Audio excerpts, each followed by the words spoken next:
নমস্কাৰ পুনৰ মই নতুন এটা ভিডিঅ' লৈ আপোনালোকৰ মাজলৈ আহিলোঁ আৰু আপোনালোক সকলোকে মই স্বাগতম জনাইছোঁ মোৰ ইউটিউব চেনেললৈ। আৰু এই ভিডিঅ'টো যদিও মই নতুন বুলি কৈছোঁ, কিন্তু এই ভিডিঅ'টোৰ সংগতি আগত মই যিটো আপলোড কৰিছিলোঁ লাষ্ট ভিডিঅ' তাৰ লগত আছে। মই কৈছিলোঁ যে যিসকল এমপ্লয়িৰ আমাৰ গভৰ্ণমেণ্ট এমপ্লয়িৰ বিশেষকৈ ৰেগুলাৰ বা পাৰ্মানেণ্ট যিখিনি আছে এমপ্লয়ি, তেখেতসকলৰ যিটো একাউণ্টত তেখেতসকলে চেলাৰী লয়, সেই একাউণ্টটোৰ যদি টাইপ মানে যিটো ষ্টেটাছ, সেইটো যদি মানে অনলি ছেভিং একাউণ্ট মুডত আছে, তেতিয়াহ'লে আপোনালোকে এইটো কনভাৰ্ট কৰি ল'ব লাগিব চেলাৰী পেকেজ একাউণ্টলৈ। আৰু যোৱাকালি এইটো ডিটেইলছত নাছিলে, কেনেকৈ গম পাব ইয়াতে দুখনমান ইয়াতে আপোনালোক গাইডলাইন দিছে।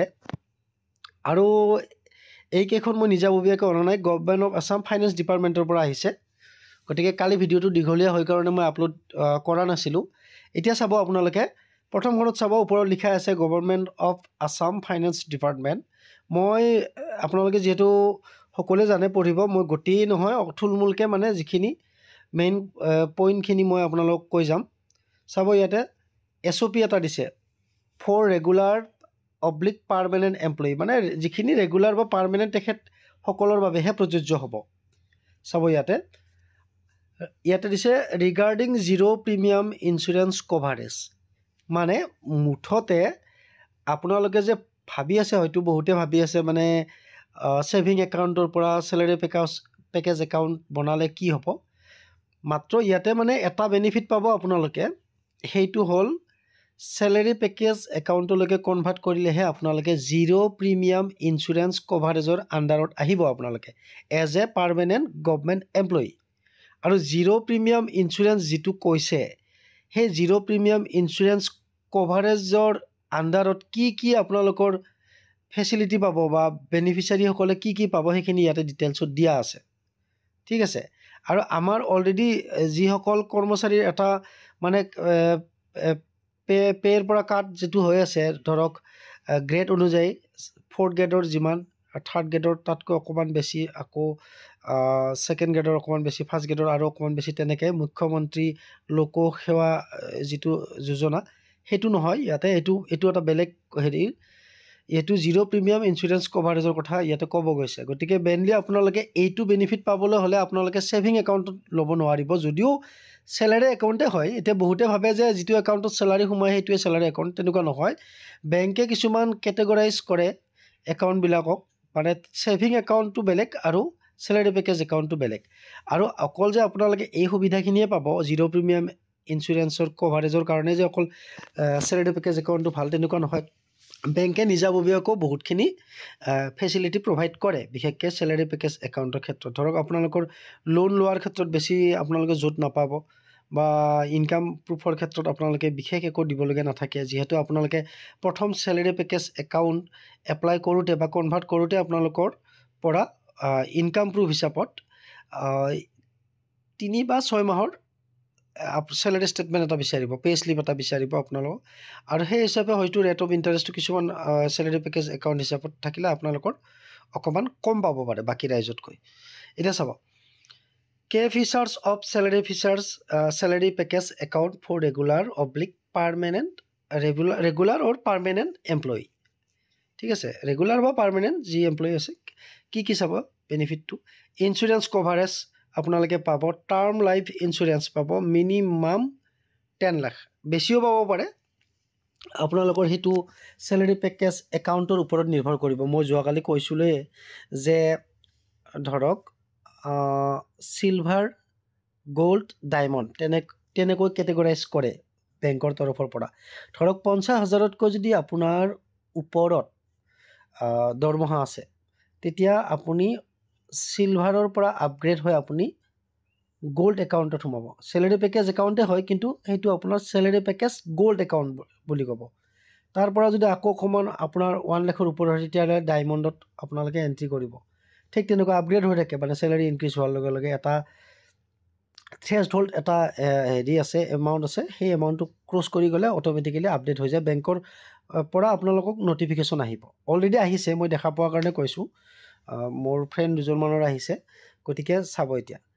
আপোনালোকে মিনিমাম 10 লাখ টকাৰ লাইফ ইঞ্চুৰেঞ্চ কভাৰেজ পাব যদি আপোনালোকে এই সুবিধাখিনি লয় চেলাৰী পেকেজ একাউণ্ট কৰি জিৰ' প্ৰিমিয়াম ইঞ্চুৰেঞ্চৰ কভাৰেজৰ আণ্ডাৰত যদি আহে তাৰপিছত 2 নম্বৰত চাব পাৰ্চনেল এক্সিডেণ্টেল ইঞ্চুৰেঞ্চ আকৌ তাতে আকৌ বহুতকেইটা ইয়াতে পইণ্ট দিয়া আছে এড আছে ডেথ হ'লে মিনিমাম 100 লাখ মানে প্ৰায় 1 কোটি টকা তাৰপিছত আৰু পাৰ্মানেণ্ট টোটেল ডিছেবিলিটি যদি আপোনালোকৰ একেবাৰে ডিছেবিলিটি মানে অক্ষম হৈ যায় শাৰীৰিকভাৱে তেতিয়াও আপ টু বুলি দিয়া আছে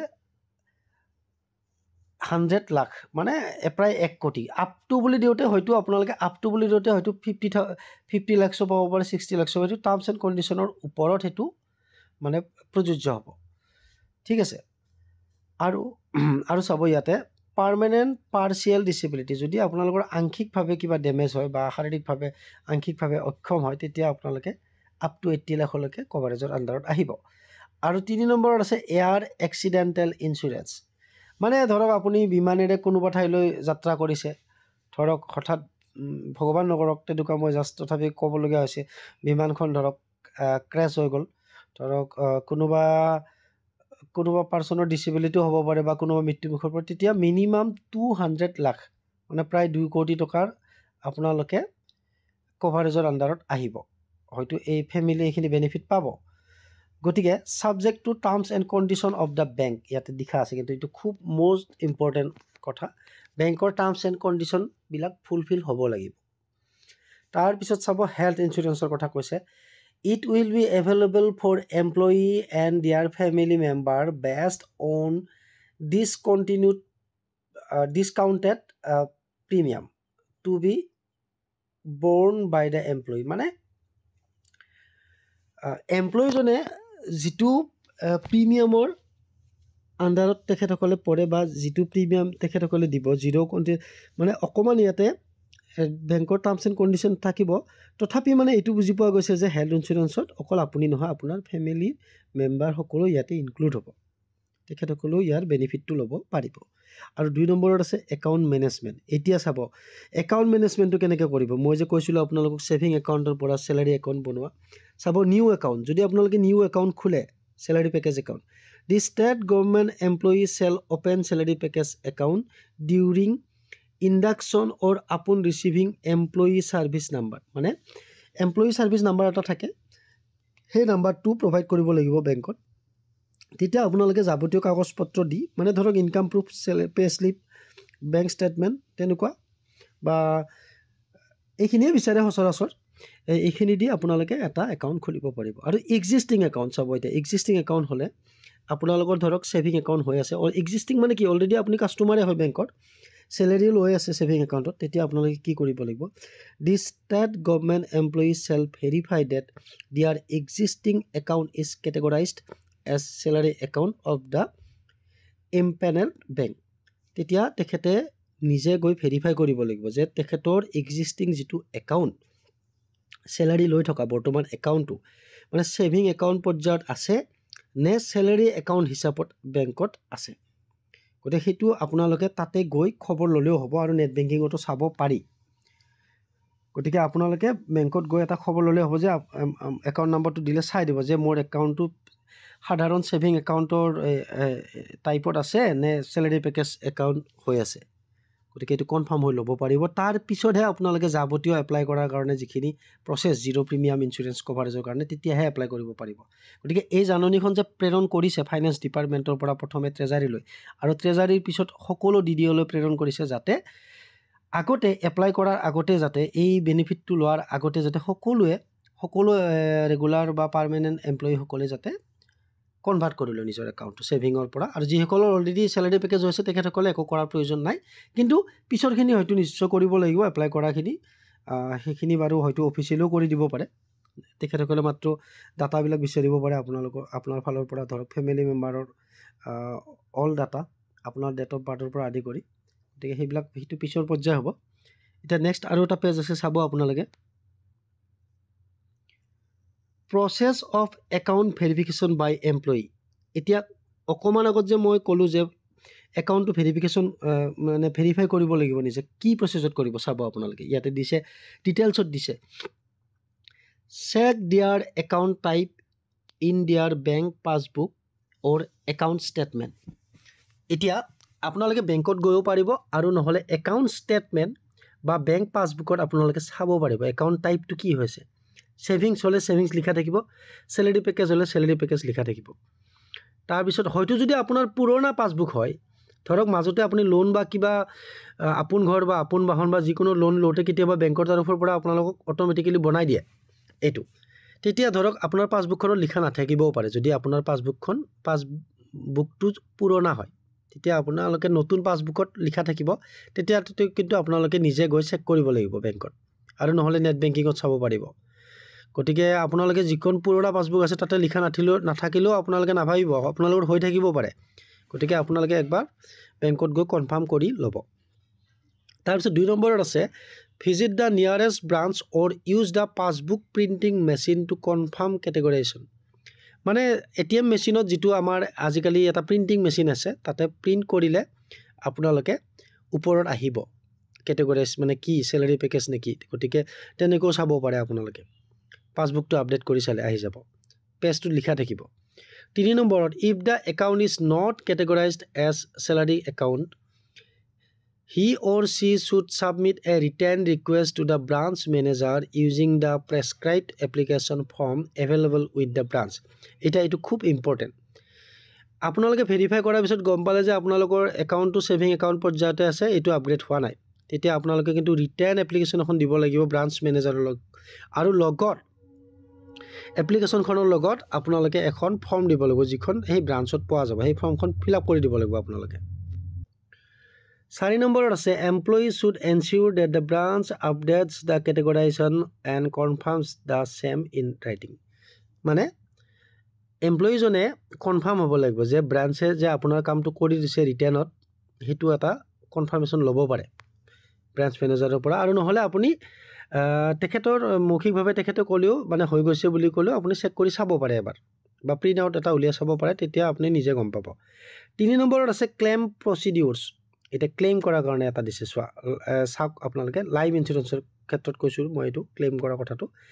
employee or their nominee or legal heir can file claim under different types of insurance based on the circumstances. মানে এমপ্লয়ী হওক বা তেখেতসকলৰ নমিনী হওক বা যিজনে মানে যিসকলে আছে মানে কভাৰেজৰ আণ্ডাৰত ফেমিলি মেম্বাৰ, তেখেতসকলে পৰিস্থিতিৰ ওপৰত চাৰ্কুমষ্টেঞ্চেছৰ ওপৰত মানে পৰিস্থিতিৰ ওপৰত যিখিনি ধাৰ্য হয় সেই অনুযায়ী তেখেতসকলে যিটোত বেনিফিট পাব তেখেতসকলে এপ্লাই কৰিব পাৰে। চাব 1 term life insurance.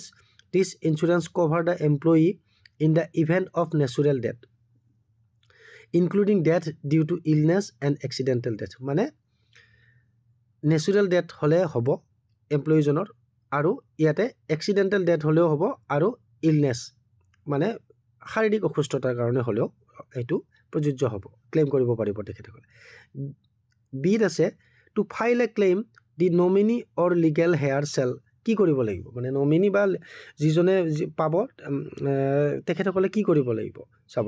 Submit the death certificate, ID proof and bank account details and any other documentation as required to the insurance company, or submit the claim to the employee's home branch which will assist in forwarding it to the insurance company after proper documentation. মানে এমপ্লয়ীজনৰ ID proof, death certificate, bank account details আৰু আদাৰ documents বুলি কৈছে, যিখিনি বিচাৰে সেইখিনি আপোনালোকে insurance কোম্পানীক দিব লাগিব।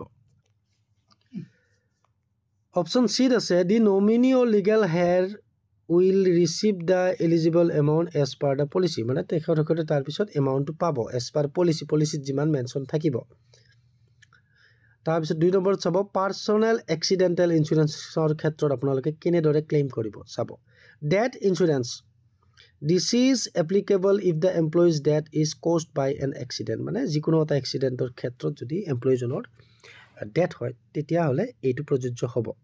এক্সিডেণ্ট বুলি কওঁতে অকল গাড়ী মটৰৰ কথা ইয়াতে নহয়, বিভিন্ন হওক, তেখেতে ধৰক ক'ৰবাত পৰি গ'ল, ঘৰৰ ভিতৰতে ধৰক বাথৰুমত যাওঁতে বা তেনেকুৱা যিকোনো এক্সিডেণ্টেল হ'ব লাগিব 2 number to file a claim the nominee or legal heir as the case may be shall submit an accident report FIR and medical documents and account information for settlement as per next page আছে এতিয়া next page to চাব আপোনালোকে মানে ইয়াতে আপোনালোকে এখিনি বুজি পাইছে FIR খন দিব লাগিব এক্সিডেন্টাল ৰিপৰ্টটো এটা দিব লাগিব পুলিচৰ ভেৰিফিকেশনৰ ফালৰ পৰা মেডিকেল ডকুমেন্টছ খিনি দিব লাগিব আৰু একাউন্ট ইনফৰমেশন খিনি দিব লাগিব আপোনালোকে গতিকে এইখিনি আপোনালোকে দিবই লাগিব আৰু এইখিনি আপোনালোক ইনস্যুৰেন্স হোল্ডাৰখিনি সকলো জানিয়ে মানে কেনেদৰে ক্লেম কৰা হয় যাৱতীয় ডকুমেন্টছখিনি তেখেতসকলক প্ৰভাইড কৰিবই লাগিব তেতিয়াহলেহে ক্লেমটো মানে সেটেলমেন্ট হ'ব তাৰ পিছত চাব নেক্সট পেজটোত আপোনালোকে কি আছে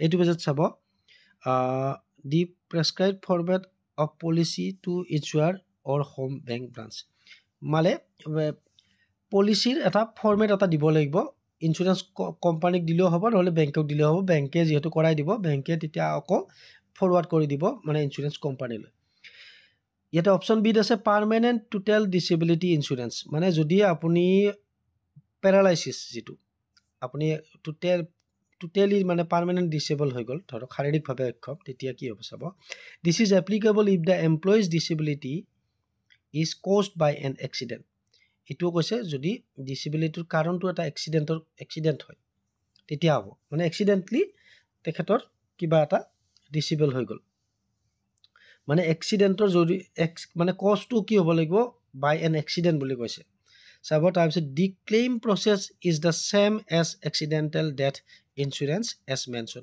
গতি ইয়াৰ ক্লেইম প্ৰসেসটো একে হ'ব এক্সিডেন্টাল ডেথত যেনেকৈ আপোনালোকৰ এফআইআৰ লাগিছিল ডকুমেন্টছ লাগিছিল ৰিপৰ্টটো দিব লাগিব মেডিকেলৰ ৰিপৰ্ট লাগিব যে তেখেত ডক্টৰে তেখেতক মানে কনফাৰ্মেশন দিব লাগিব যে মানুহজন হয় পাৰ্মানেন্টলি ডিসেবল হৈ গৈছে মানে গতিকে এইখিনি লাগিব আৰু অপচন সি আছে permanent partial disability this is applicable for employee who suffer a permanent partial disability due to an accident গতিকে ডিউ টু এন এক্সিডেন্ট যদি এমপ্লয়ি জনে সাফাৰ কৰি থাকে পাৰ্শিয়াল ডিসেবিলিটি তেতিয়াও ইয়াৰ প্ৰসেসও মানে সেম হ'ব তাতে দিছে এক্সিডেন্টাল ডেথৰ লগত আৰু এয়াৰ এক্সিডেন্টাল ইনস্যুৰেন্স এটো চাব ধৰক আপোনালোকে এয়াৰ এক্সিডেন্টাল মানে বিমান যাত্ৰা কৰি আছে এঠাইৰ পৰা আন ঠাইলৈ ফ্লাইটেৰে গৈছে তেতিয়া কি কেনে ধৰণৰ প্ৰসেস হ'ব চাব this is applicable for employee who lost their life due to an air accident মানে বিমান দুৰ্ঘটনাত যদি তেখেতে নিজৰ জীৱনটো হেৰুৱায় তেতিয়া to file a claim the nominee or legal heir shall submit the air ticket death certificate and other supporting documents to the insurance provider or home bank branch এইটো প্ৰসেসটো একে হ'ব কিন্তু ইয়াতে এটা নতুন বস্তু ইনক্লুড হৈ গল আপোনালোকে ফ্লাইটৰ টিকেটখন দিব লাগিব মানে ফ্যামিলি মেম্বাৰে বা নমিনিয়ে এমপ্লয়ি জনৰ এগেইনষ্টে মানে ক্লেম কৰি যেতিয়া পইচাটো লব বিচাৰে আৰু লগতে বাকি ডেথ সাৰ্টিফিকেটৰ পৰা আদাৰ ডকুমেন্টছ খিনি একে হ'ব এখিনি দিব লাগিব steps to file any insurance claim by the employee nominee চাব যিকোনো ইনস্যুৰেন্স ক্লেমৰ কাৰণে কি দিছে ইয়াতে এড দিয়া আছে intimation may be send in writing to the insurance company bank branch immediately after the incident B দিয়া আছে collect and fill out the claim forms provided by the bank or insurance company C attach the supporting documents তাৰ পিছত এখিনি গোটেই আছে FIR medical reports etc D আছে submit the completed claim form to the insurance company or the bank's branch গতিকে বুজি পালে আপোনালোকে এইখিনি মানে ৰিটেইলত জনাব লাগিব ইনস্যুৰেন্স কোম্পানীক ইনসিডেন্টৰ বিষয়ে এনেকুৱা হল তাৰ পিছত ফৰ্মখন কালেক্ট কৰিব লাগিব ইনস্যুৰেন্স কোম্পানীৰ পৰা ফৰ্মখন ফিল আপ কৰি লগত আপোনালোকে যিখিনি যাৱতীয় ডকুমেন্টছ আছে ডেথ সাৰ্টিফিকেট এফআইআৰ পৰা আদি কৰি অল এভৰিথিং আপোনালোকে দিব লাগিব তেতিয়াহে এইখিনি বেংকত সাবমিট হ'ব আৰু বেংকে ফৰৱাৰ্ড কৰিব ইনস্যুৰেন্স কোম্পানীলৈ for any complaint regarding filing of claim or disposal claim the employee nominee legal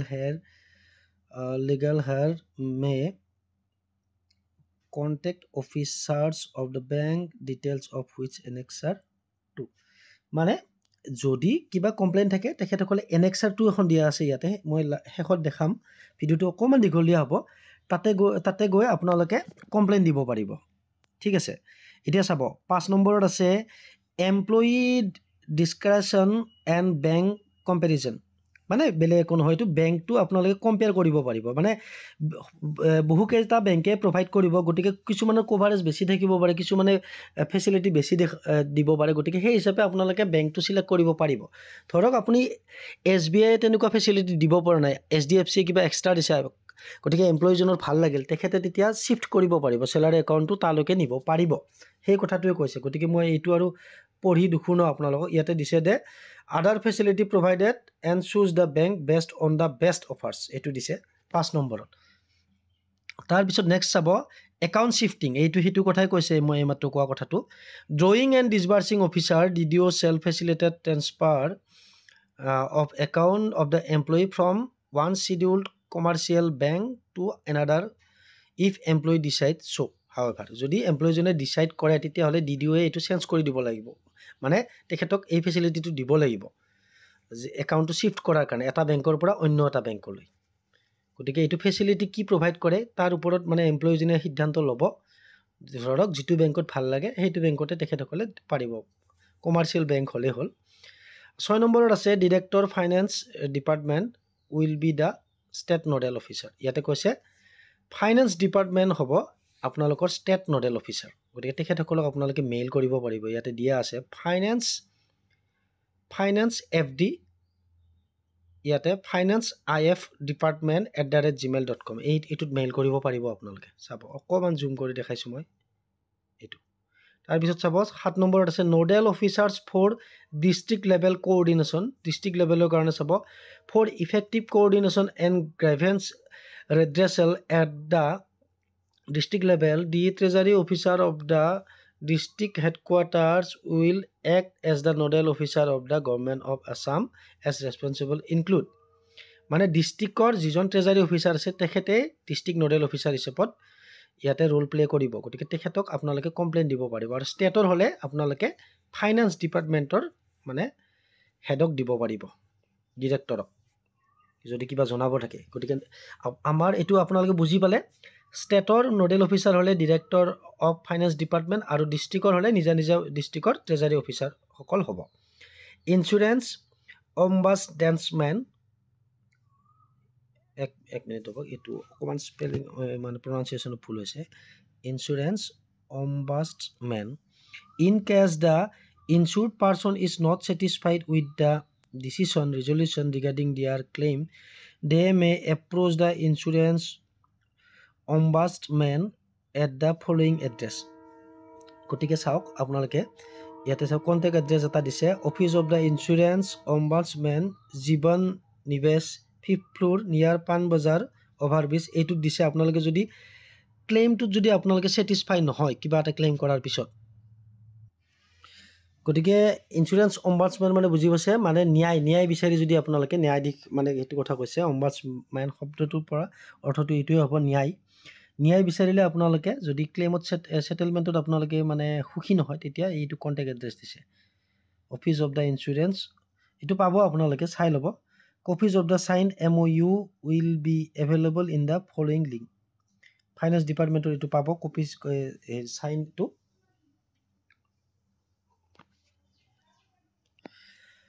গতিকে আপোনালোকে MOU শ্বৰ্ট ফৰ্মত দিয়া আছে, মেমৰেণ্ডাম অফ আণ্ডাৰষ্টেণ্ডিং, মানে এগ্ৰিমেণ্ট পেপাৰখন যদি আপোনালোকে বিচাৰে ইয়াতে পাব, finance.assam.gov.in পাব। এইখিনিয়ে আছিলে। তাৰপিছত Annexure 1 আৰু Annexure 2খন যিটো নডেল অফিচাৰৰ এড্ৰেছ দিয়া আছে সেইখন মই এইটো ভিডিঅ' অলৰেডি 23 মিনিট হৈ গৈছে, 23-24 মিনিট। মই সেই ভিডিঅ'টোত আপোনালোকক নেক্সট ভিডিঅ'টোত মই লৈ আহিছোঁ, আজি লৈ আহিম।